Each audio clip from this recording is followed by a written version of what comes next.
L'église Saint-Germain-l'Auxerrois est une église très importante dans le paysage parisien. Elle est située juste en face du Louvre. Elle est la paroisse de tous les habitants du Palais du Louvre et du quartier environnant. À l'époque, au XVIIe siècle, le Louvre et son quartier comptent évidemment le roi, les princes et des dignitaires, mais aussi un certain nombre d'artistes qui sont logés dans la galerie du Louvre à la requête du roi.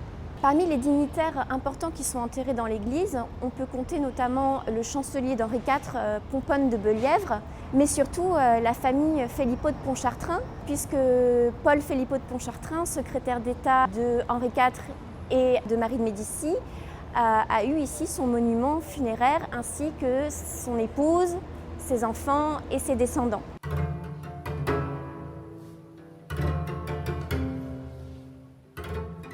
Nous nous trouvons actuellement dans la chapelle de la Vierge, qui est une chapelle qui englobe actuellement 4 travées. Et parmi ces 4 travées devait se trouver la chapelle des Trépassés, qui a été concédée à la famille Pontchartrain.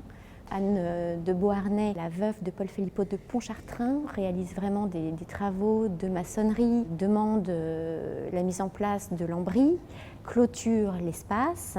Ce que l'on sait ensuite, c'est qu'a priori, sur le mur ouest devait se trouver le monument sculpté qui était surmonté du buste de Paul Phelippot de Pontchartrain en bronze, et en face, sur la paroi est, un autel qui était orné du tableau exécuté par Eustache Le Sueur représentant le martyre de Saint-Laurent. Le buste n'était pas signé, mais pour commencer notre recherche, nous avions quand même un atout extrêmement important, c'est qu'à l'arrière se trouve une plaquette indiquant son nom, Paul Phelippot de Pontchartrain, seigneur de Pontchartrain, secrétaire d'État 1610.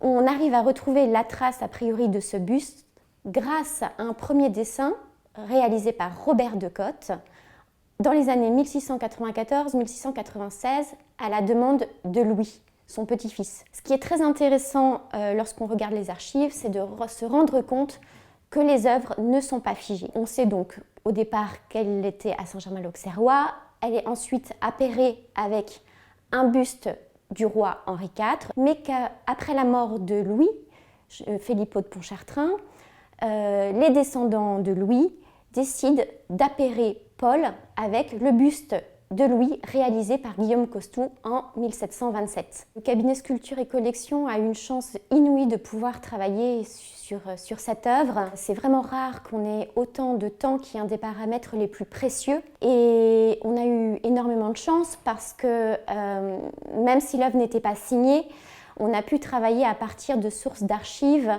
que ce soit aux archives nationales, aux archives départementales des Yvelines, que ce soit sur des biographies d'artistes ou sur des thèses.